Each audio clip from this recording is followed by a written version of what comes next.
Bonjour à tous et bienvenue dans la suite de ce tutoriel consacré à la personnalisation de Reaper. Dans cette vidéo, nous allons parler du projet par défaut.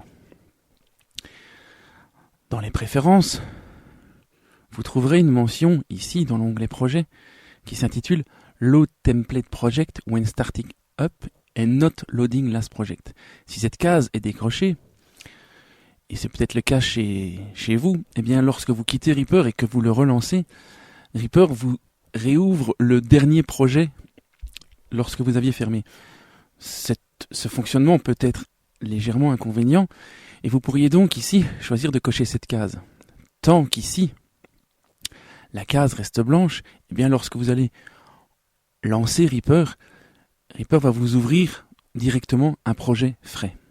Cependant, nous pourrions profiter de cette fonction pour aller un petit peu plus loin. Imaginons que vous ayez toujours les mêmes besoins en termes de quantité de pistes, d'entrée de micros et d'instruments virtuels. Nous pourrions donc imaginer ici, si cette piste s'appelle basse, guitare, voix, que les entrées soient affectées. Imaginons comme ceci, avec une piste clavier, une entrée MIDI, un instrument virtuel,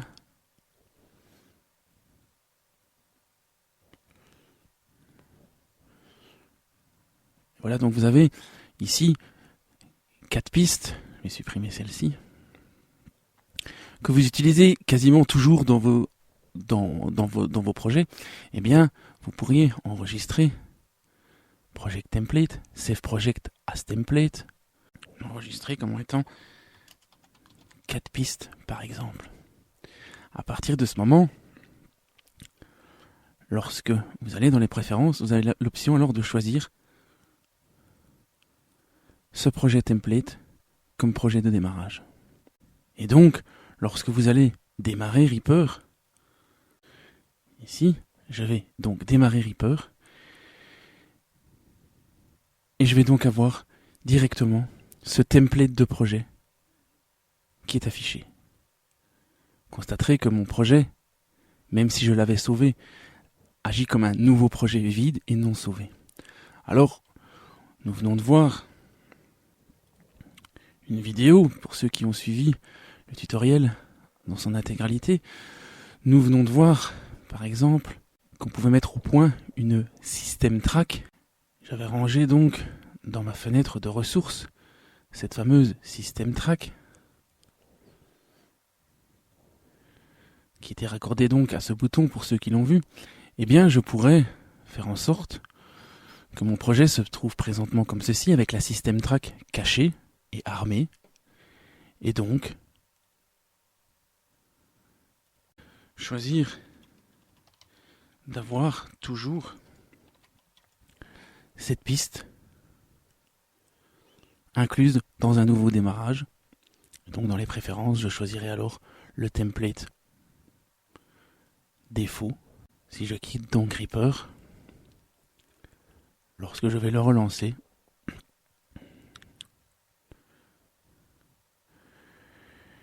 je vais me retrouver donc avec un projet apparemment vide, mais qui contient ma system track. Alors, un autre point que peut résoudre ce load template, ceux d'entre vous qui ont déjà utilisé éventuellement les Windows 7, ici, donc petit rappel, dans cette fenêtre ici, et que par exemple, vous passez dans un Windows 7 que vous avez enregistré, comme ceci, eh bien si vous fermez Reaper et que vous le relancez, il y a parfois, ce qu'il arrive, c'est que le Windows 7 se recharge et ça peut être parfois un petit peu embêtant. Et donc, on pourrait imaginer de faire en sorte que la première action effectuée de notre projet de template serait la suivante. Donc nous allons aller